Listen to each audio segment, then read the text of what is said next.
Welcome to History's Greatest Battles, Season 1, Episode 14, The Second Battle of Taraori, 1192 Modern Era.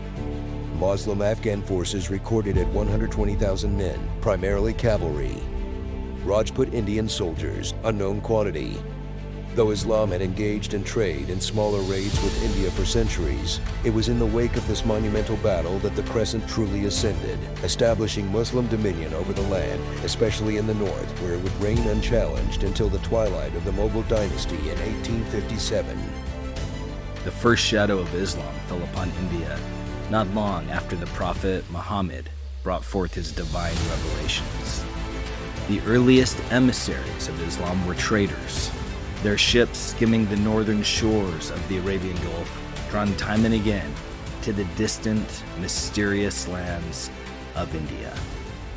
It was under the reign of Caliph Omar, the iron-willed successor to the prophet, that the first martial tide surged forth in 637, driven by both a religious fervor to spread the faith and a hunger to claim the legendary riches that traders had whispered of for years. For the following decades, India knew only the sting of sudden raids, fleeting assaults, without the ambition of conquest or the permanence of colonization. But in 712, the winds of fate shifted when al-Hajjaj, the Chaldean governor, dispatched his 17-year-old son, Muhammad ibn Qasim, to carve out a Muslim foothold in the vast subcontinent.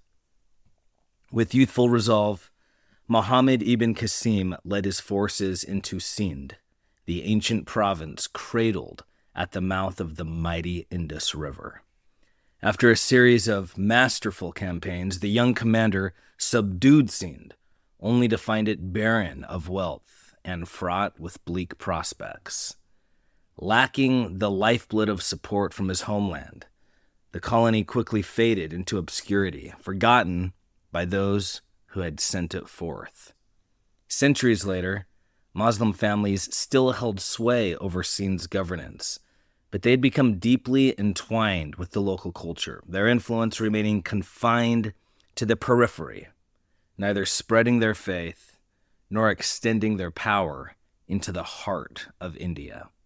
The true conquest of India by Islam would emerge not from the Arabs, but from another people altogether. It was the steppe Turks, relentless warriors who had entrenched themselves in Persia and Afghanistan, who cast their gaze southeastward, lured by the storied treasures of the Indian subcontinent. At the forefront of this formidable wave of invaders was Mahmud of Ghazni. His father, Sabutajin, had ventured into northern India with dreams of conquest, but his death in 997 snuffed out those ambitions, at least for a time. Mahmud, inheriting his father's unfinished quest, reignited the fires of ambition, and in the year 1000, he launched the first of 16 relentless invasions into the northern reaches of the Hindustan. His aims were as much spiritual as they were material. As recent converts to Islam, the Turks were fervent in their faith, and Mahmud was driven by a dual mission: to spread Islam's dominion and to obliterate the idols of the Indian religions, which he viewed as an affront to Allah. Over the course of the next 26 years, Mahmud unleashed 16 unyielding invasions. His fervor knew no bounds as he razed every Hindu temple and shrine in his path, earning him the dreaded title of Idol Breaker. The treasures he plundered from the shattered temples flowed into his coffers, transforming his capital, Ghazni, into one of the world's most opulent cities, if only for a time. Quote, "A great soldier, a man of infinite courage and indefatigable energy of mind and body, Mahmud was no constructive or far-seeing statesman.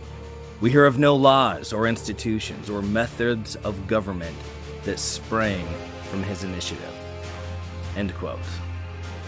Lane-Poole. Thus, Islam's more ruthless face was unveiled. Absent the tempered grace that sometimes accompanied its spread, a grace that would later be embodied by Muhammad of Ghor. The descendants of Mahmud lavished his wealth on the pursuits of knowledge, culture, and comfort, and while their rule bore the marks of benevolence, it was not always guided by wisdom. By the early 12th century, the dominion of Ghazni faced a mounting threat from the burgeoning power of Ghor, a fortress town nestled in the Afghan mountains. For a time, the two powers exchanged blows in a seesaw of victories and defeats, until two brothers from Ghor finally asserted their dominance. Ghiyas ad-Din seized Ghazni, and in 1174 placed his brother Muiz ad-Din upon its throne, ushering in a new era. Ghiyas returned to rule in Ghor, while his brother, who had come to be known as Muhammad of Ghor, cast his gaze towards India, intent on forging his own legacy. Muhammad's initial challenge was to subjugate the ancient Arab-held region of Sind, a task he swiftly accomplished by 1182. 3 years later, he captured the last scion of Mahmud's line, securing his grip over the Punjab, the vital northwestern corridor of India that borders Afghanistan through the fabled Khyber Pass. While Mahmud's heirs had grown dependent on Hindu soldiers recruited from the local populace, Muhammad, resolute in his mission, chose to rely solely on Turks and Afghans, staunch Muslims who he knew would wage a relentless holy war against the Hindus. The most formidable Hindu warriors of the era hailed from Rajputana, a rugged land lying just south of the Punjab. The Rajputs had forged a feudal system akin to that of medieval Europe, producing loyal and disciplined warriors bound by honor and with little love for the Muslim invaders. Their sovereign, Prithvaraja, was a skilled and valiant commander who ensured that any territory Muhammad sought to claim in India would come at a steep and an extremely bloody cost. In the harsh winter of 1190 to 1191, Muhammad marched back into India, his ambitions soaring as he sought to seize as much of the northern subcontinent as his armies could overrun. He swiftly overran the fortress town of Bathinda, planting a garrison of 1,200 cavalry under the trusted command of his esteemed general, Qazi Zia-ud-Din. Situated within Rajputana, Bathinda's fall did not go unanswered.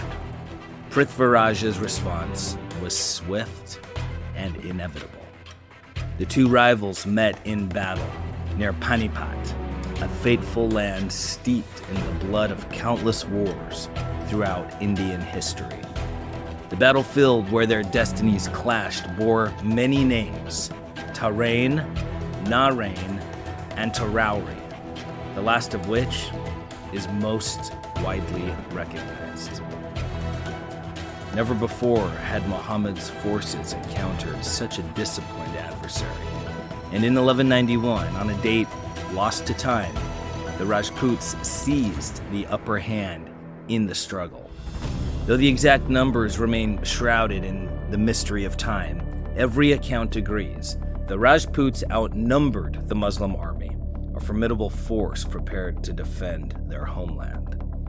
Muhammad, employing the time-honored tactics of the steppes, unleashed his cavalry against the enemy's center, harrying them with a relentless barrage of arrows.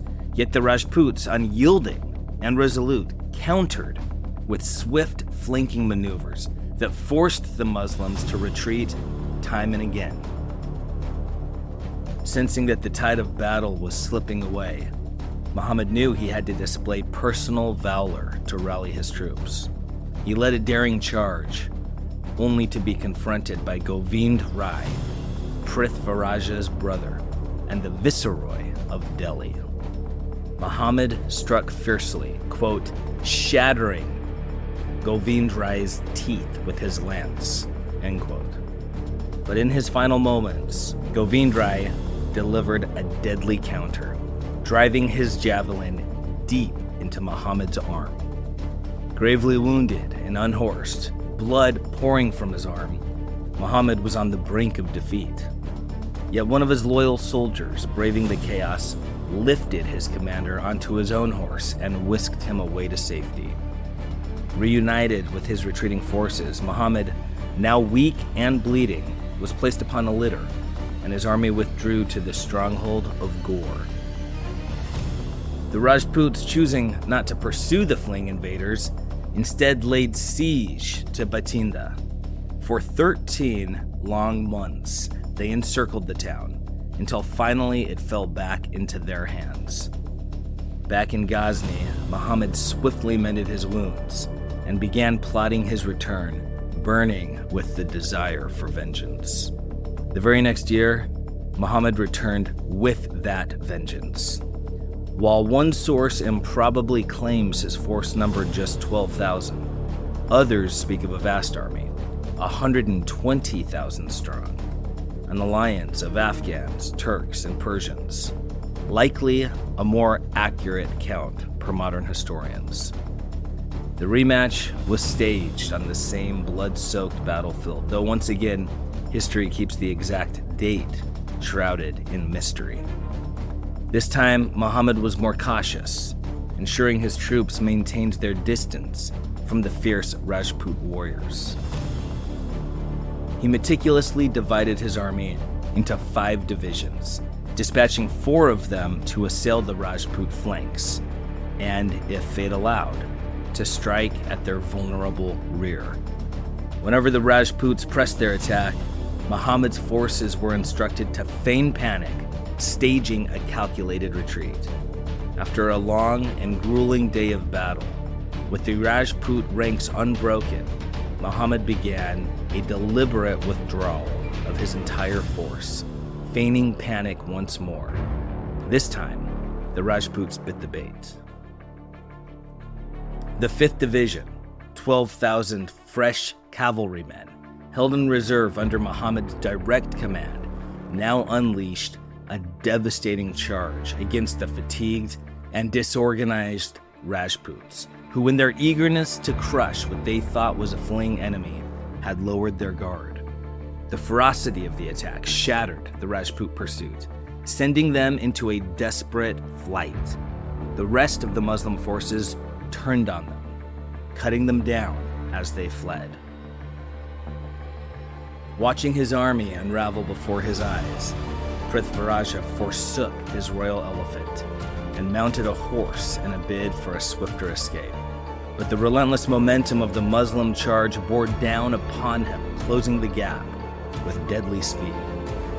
Captured a few miles from the battlefield, Prithviraja met a swift and a brutal end, executed by his captors, while the majority of his loyal commanders perished in the ferocious melee. Quote, "The result of this victory was the annexation of Ajmer, Hansi, and Sirsuti, ruthless slaughter, and a general destruction of temples and idols, and building of mosques." End quote. Yet this was merely the immediate aftermath. Muhammad's thirst for conquest was far from sated. In the years that followed, his armies surged eastward, led primarily by Qutb ad-Din, a former slave whom Muhammad elevated to the throne as Sultan of Delhi. Though Muhammad occasionally returned from Afghanistan to personally lead his forces, it was Qutb ad-Din who bore the brunt of expanding Muslim dominion across northern India. Qutb ad-Din focused on subduing the western and southwestern territories of Delhi, while another general, Muhammad Bakhtiar, drove the Muslim forces to the far reaches of Bengal in 1202, culminating in the conquest of the Hindustan. Bakhtiar's forces seized the province of Bihar in 1193, the heartland of Buddhism in India. The Muslim invaders swiftly decimated or dispersed the Buddhists, with the survivors fleeing to the distant sanctuaries of Nepal and Tibet. Thus, Buddhism's era as a widely practiced faith in India came to a grim and sudden end. Its legacy carried on instead in the lands of Central Asia and China. Mahmud of Ghazni is the more renowned of the two conquerors of India, having used his plunder to create a splendid capital, and along with his heirs, became a patron of the arts. Yet it was Muhammad of Ghor who truly cemented Islamic rule in India, laying the foundation for centuries of total Muslim dominion. Although much blood was still to be shed before that rule was firmly established, Prithviraj's defeat marks the end of any formidable resistance capable of withstanding the Muslim advance. The Rajputs, though nominally under Muslim control, never embraced the faith. Clinging fiercely to their martial traditions, they remained a persistent thorn in the side of the Muslim rulers who followed. Muhammad, restless and ambitious, could not be content with his conquests in India alone. As an Afghan Turk, his aspirations stretched far beyond, toward establishing power in Persia and the Middle East. Yet these grand ambitions were crushed when he suffered a devastating defeat in his 1203 invasion of Khwarizm, the region now known as Khiva. This crushing blow shattered the power of his clan in Afghanistan, leaving Qutb ad-Din without a master to serve. In 1206, Qutb ad-Din seized the moment, declaring a new government and founding what history would later name the Slave Dynasty of Delhi. This dynasty governed northern India under Islamic principles until 1290, when they were swept away by the fierce onslaught of Mongol invaders. The Mongol invasion paved the way for the establishment of the Mughal dynasty, a line that would endure until its final overthrow by the British in 1857. Thus, for 8 long centuries, India remained a land divided by religion, governed by Muslim rulers, while the bureaucracy and most major landholders, obliged to pay tribute, remained steadfastly Hindu. Under British rule, these religious differences were largely kept in check, yet the deep-seated tensions between the two faiths seldom found peace. Upon India's independence in 1948, the ancient enmity erupted anew, leading to the birth of Muslim Pakistan, a nation that has remained locked in a fraught and uneasy relationship with predominantly Hindu India ever since.